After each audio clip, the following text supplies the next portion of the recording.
welcome to the show. We have Amanda Detmer here. Amanda and I met, I believe it was her senior year in high school, and she's from southern to mid Indiana, and went on to play 4 years of college golf at Jacksonville University, and I believe she's a three-time college winner.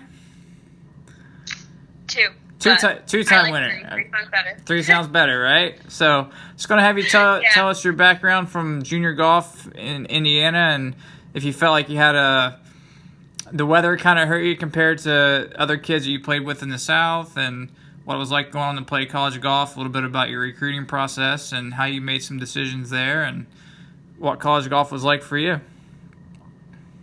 Okay, so I started playing golf, I guess, at an older age compared to most kids because I started when I was in 6th grade, so I know a lot of kids start when they're like 6 years old.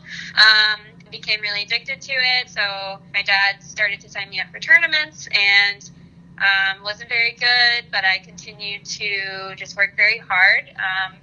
Was a perfectionist, and as much as you could be with golf. So being from a small town, there wasn't really much opportunity for lessons and tournaments, so we had to travel a lot, and I saw different swing coaches and to different states, went to Pennsylvania, Georgia, Ohio, Kentucky, everywhere for golf.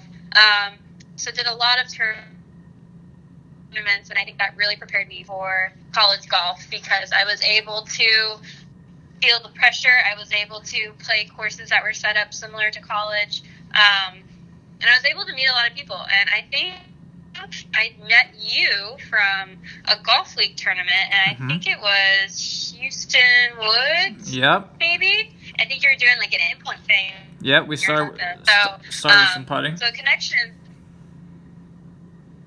Yeah, so the connections were really good, and there were some girls I played junior golf with that I saw in college, which is really cool. And then my dad took me to something when I was younger about college recruiting, so to figure out what to do to prepare for college golf. So the best tournaments to play, when to start sending stuff out.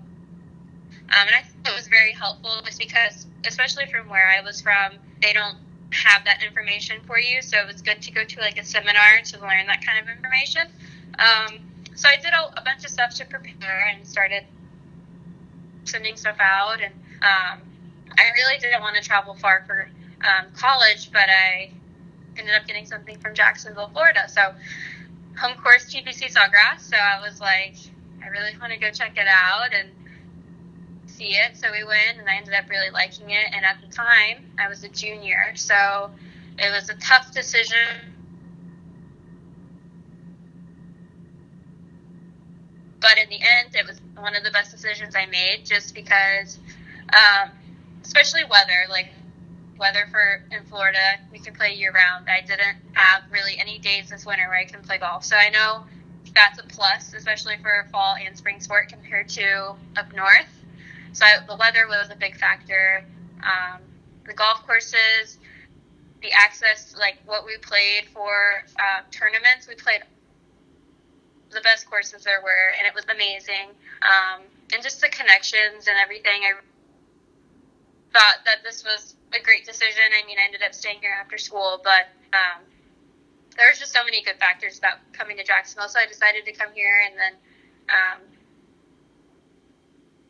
I was successful. I had a lot of international teammates, so I got to learn about other cultures, and, now I have those connections for if I want to travel internationally and visit them. And, it was just a great experience overall, and a little timeline of my golf history. Sure. And growing up, I believe you were a girl or a female on only the boys team. You didn't have a girls team growing up. So what was that like? Competitively or a little bit different? So it was actually very interesting because the dynamic of how the coach would kind of line us up on the team. Since I started golf when I was in 6th grade, I wasn't very good at the time. So I wasn't very competitive with the boys on the team. But by the time I got into 8th grade, I was pretty competitive, and at times I was better than all the other guys on the team. But with me being the only girl, the coach was not going to have his number one player be a girl. So that really pushed me to work harder so I could consistently be better, so he really wouldn't have a choice. By the end of the season, I was able to kind of play in that position a little bit more and get a little bit more respect. But I could tell there was some hesitancy from him, and also some of the boys on the team didn't like it. They were my friends, but Sure. I mean, what 7th or 8th grade boy wants to have a girl play ahead of him on the team? So it was definitely, I think, shaped me into being really competitive now, because that's what drove me to become the player I am. But I think that was a good dynamic. I mean, I liked that, and then I also got to experience like the all-girl team in high school. So there's pros and cons to both, but they were both fun. I mean, in middle school, when me and all the boys, we were such a good team. We were winning every tournament. So we'd come to a tournament, and they knew us, but they knew especially me, because I was the one girl on the team that was able to kind of carry my own weight. So pretty cool. It's awesome. No, I think those experiences obviously had to help you going forward in college, and obviously it helped your maturity level going forward as well. And you had some grit. You were gritty. You always wanted to be the best, and I think you had some great experiences with seeing different coaches growing up. And talk a little bit about that. What you learned from maybe different people and how that helped you with your career.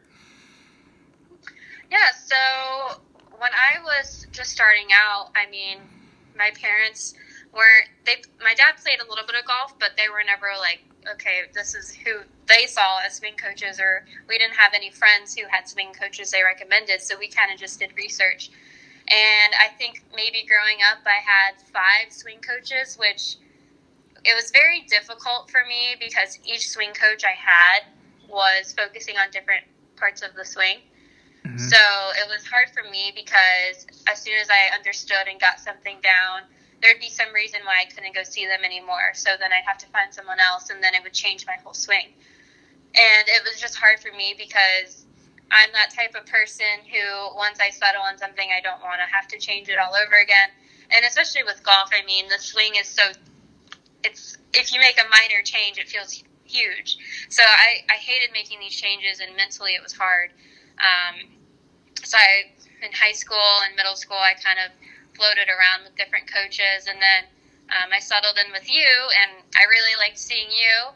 And I was worried when I went to Jacksonville how hard it would be to keep lessons with you, and I ended up trying to do somebody down here for lessons, and then it just didn't work out.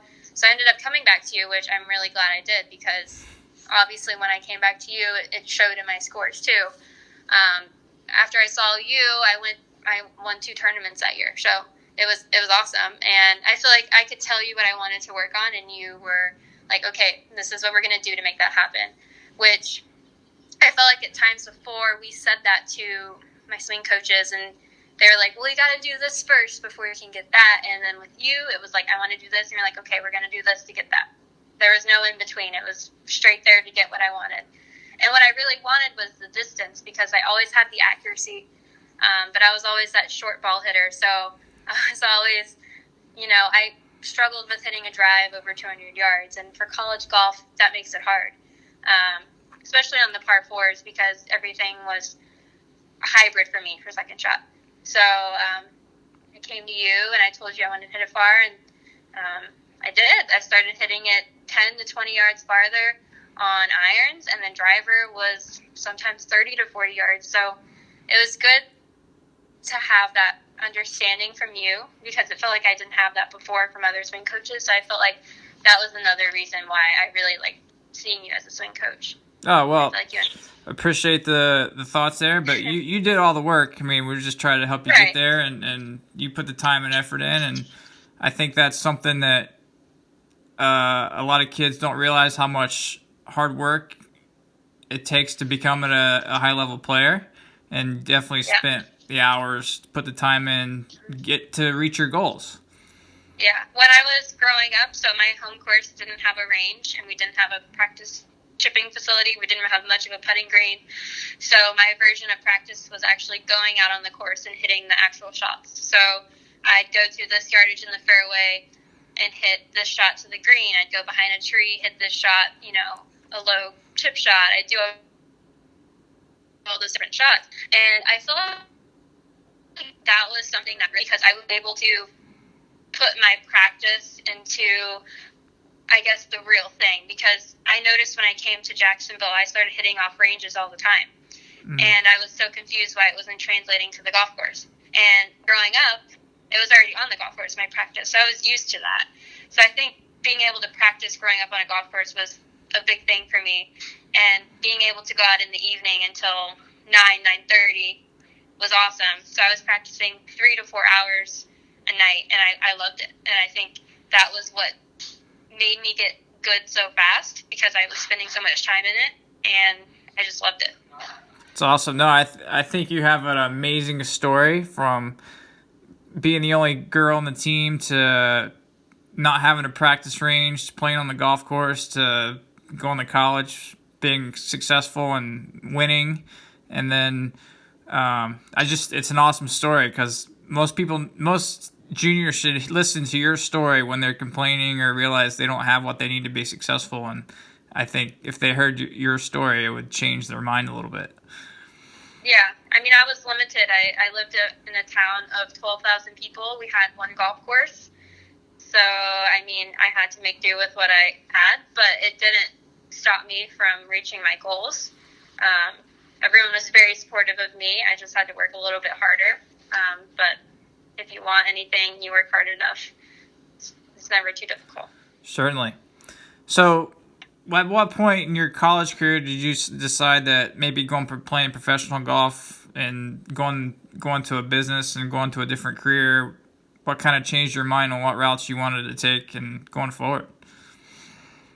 So I think I contemplated a little bit, where I was thinking, do I want to play professional golf, or do I want to start my career? And I think for me, it was by the end of my college golf career, I had put in so much pressure on myself to perform well that mentally I was struggling a lot. And it was really hard with my expectations and with how much practice I was putting in, I expected a lot more out of myself. And it was getting very hard mentally to handle. So I got to the point where I just wanted to start playing more for fun. And I think in order to do that, I needed to take all of this heavy weight out of the game, where I'm practicing every day and shoot the score if I'm out there, for 4 hours, and, my practice was perfect, and then I go out there and I play terrible, and it was very frustrating. So I decided I wanted to just start playing for fun. And that's what I'm doing now. I'm playing for fun and playing in a men's league, and we play for some money. So that there's still some competitive value there, but it's not where, if I play bad, I don't get to go to the next tournament, or if I play bad, this hurts my scoring average, or all of that. So I was not very good at handling all of that stuff. And I have teammates who were, and that kind of stuff didn't faze them. But with my personality, I always thought about that kind of stuff. And I think if I struggled with it in college, it would have been more difficult for me in trying to do it as a living, just because most of the time when you look at professional golfers, they all hit the ball about the same. It's really putting and the mental game. And my putting was good, but I didn't have the mental game part.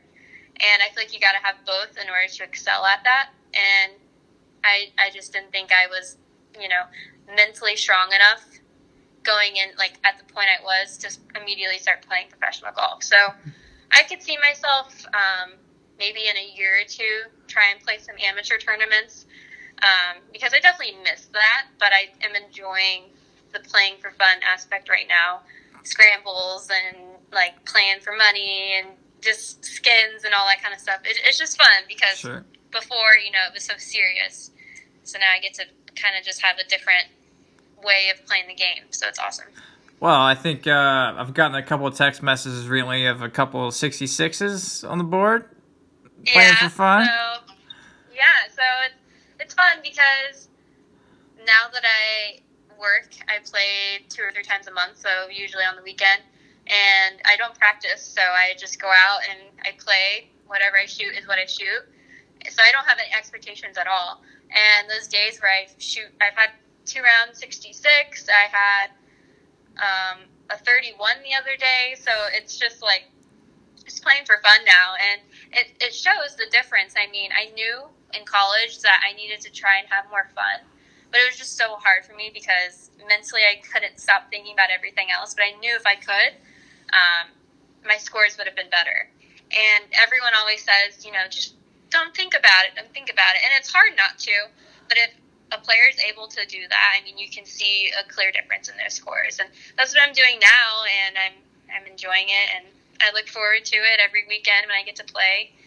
And it's fun. So I've made a lot of friends at the golf course, made some enemies, but certainly. Overall, it's good. Those guys don't like giving you their money. Yeah, there's some who don't. I've had some guys who don't come back when I'm playing. But, I mean, it's fun. I mean, I get a lot of laughs out of it, and it's just different now. I mean, I just go and see what I can shoot that day. I don't expect anything, so it's fun. I like it. No, it's great. Have you found, since you're in the working world now, that golf has helped you in any way?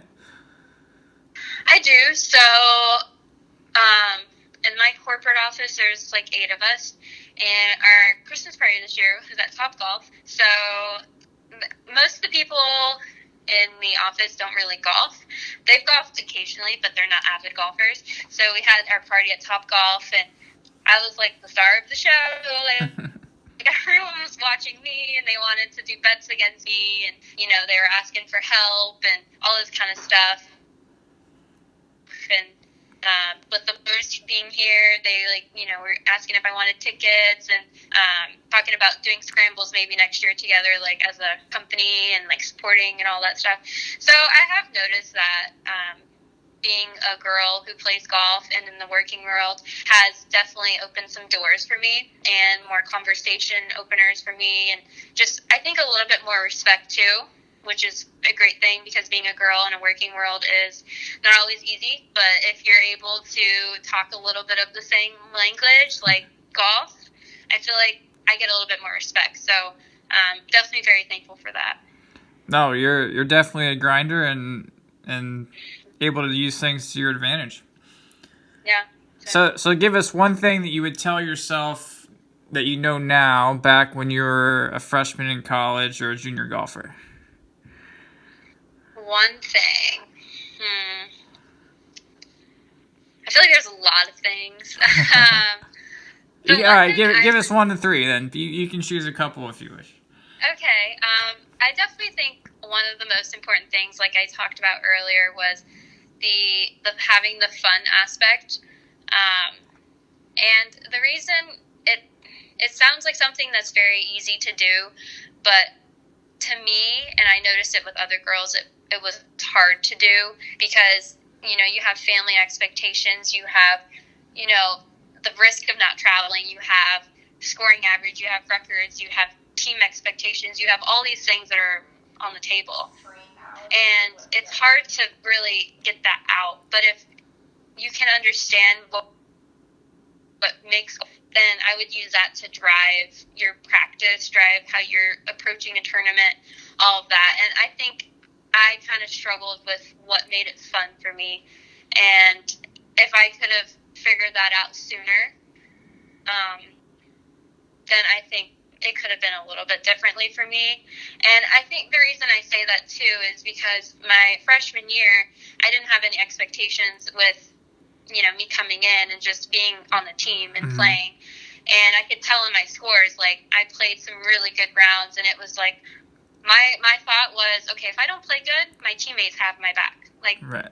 They will carry me.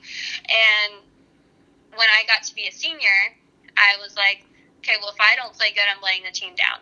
If I don't play good, my scoring average is not going to be good enough to make all conference. And I had all these things that were I kept thinking about. And when I was a freshman, I didn't struggle with that as much. So I think if you can continue to understand how to separate the line between seriousness and fun, then you'll be able to really see a difference in your game. And then just the practice, work hard. if you work hard, you get rewarded. And I could see that just how I was able to get, a D1 scholarship. I went from my first golf tournament, I think I shot like 120. And that was 7th grade, 8th grade. No, so between 7th and 8th grade. And then by the time I was a freshman in high school, I made it to the state tournament, and I finished 4th. And awesome. it was just crazy to me. And it was all just because I worked hard. And I used to always think that, why do all these things happen to me? I feel so lucky. But now I think about it, and it's because I work hard. And I used to think it was just, I'm lucky this time. But it is with everything in my life. I feel like I just work really hard, and that's why things are the way it is. But I definitely think like a good work ethic will set you up for success in school. I think I have the lowest scoring average for, I think 36 holes right now. Yeah, right now. And then I've won 2 tournaments, which I think ties the record for that. So, I mean, hard work pays off. So. Right. Surround yourself with a good team and work hard and let the chips fall where they may. Yeah. That's great. Well, you kind of answered a lot of questions I had for you. If there's anything else you want to talk about, feel free to do so. I don't think there's anything else I really want to talk about. The one thing for me that I wanted to just briefly mention was, I think before start doing all the college visits and everything for anyone who's looking to do college golf or any sport in college, I would definitely do your research on what you're looking for in a school. Because when I started looking for schools, I was a junior. So a lot of my friends were not looking at any of that stuff at the time. They were waiting until they were a senior. So I was going on these visits, but I didn't know what to ask. I didn't know what I wanted out of a golf program. I didn't know really any a major. I didn't know what I wanted to do, and I think that makes it confusing for when you want to make a decision, because you're trying to decide something that you don't really know what you want yet. So I think it's very important to understand and research what's out there and what is possible, especially, and then financially, especially educational wise, because I had friends who committed to JU. They wanted to study certain majors, and JU didn't offer it, so they had to alter what they wanted to study. And if you're really passionate about something, I don't think you would want to alter that just because when you got to that school, they didn't have what you wanted to study. Right. So I definitely think that's important. And my parents, neither of them went to college, so they didn't even know what questions to ask either. So one visit, we took my aunt because she had 3 kids go to school, and she needed to ask the questions that we didn't know what to ask. So I think that's very important. Just before you do your visits, research what the program, their travel schedule, how many they play, just the whole dynamics, how practices are, and how you deal with off season. And I think that kind of stuff's important to know before you make a decision like that. Right. And I think it's very important for the student or the player to dive in deep and do some research on their own, not let their parents make their decision for them, because it's going to be their 4 years, and you got to be happy with what you're doing. Yeah, and I think a lot of kids who are visiting, I think they're just, I know this was my thought, it was, wow, this is exciting, this is so cool, this is college, this is the lifestyle of an athlete, this is awesome, it's so fun, it's exciting, it's different, but when you think about it, this is where you spend 4 years, and potentially you could end up staying there after if you get a job.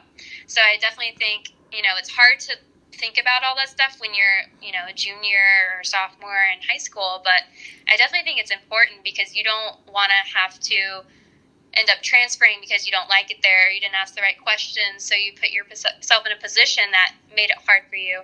I had a teammate, she transferred, and her first year was so miserable that she didn't even play good golf. And when she came to JU, her scores improved tremendously. And I wouldn't want someone to waste a year of school because they didn't place themselves in a place they felt like fit them the best off the bat. Right. Right. So, No, that's great insights, and I think if we just keep doing a better job of helping people spread the word and letting them know that there's nothing magical about it, but it's just doing a little bit of homework and doing some due right. diligence that you can come up with some good questions and find out the best plan for you, because everybody's story is going to be a little bit different. Yeah. And I know some people might say, oh, well, I don't really care about a whole lot when I go to school, but I don't know if they really know what there is to think about before you make a decision like that, because you don't have anyone. Like, I think it'd be good if, you do some research and figure out all the right questions to ask before you go, other than just saying, like, oh, what's your golf course like? And just so you have more of an idea of what you're getting yourself into before you commit, because, Right. Once you're there, it's hard to leave. Some coaches make it difficult for you to leave, and you don't want to be put in that situation. Certainly. It gets awkward for everybody. Yeah. Yeah, so maybe we'll come up with we'll come up with a list of good questions, and we'll let you help us out with that, what you think might be good for some kids to ask, and we'll go ahead and post that. Yeah, for sure. I would love to help. Awesome. With that. So I would like to see the students making the right decisions, not just based off of, oh, this is just really cool and awesome, and they have a great practice facility, rather than all that plus other things. There's some factors there, workouts, and I think that would be very helpful. Awesome. Well, so I know there's great. Well, we appreciate your time, and thanks for talking to us. Thank you. I appreciate it, and I'm glad I can provide some insight. Absolutely. Thank you.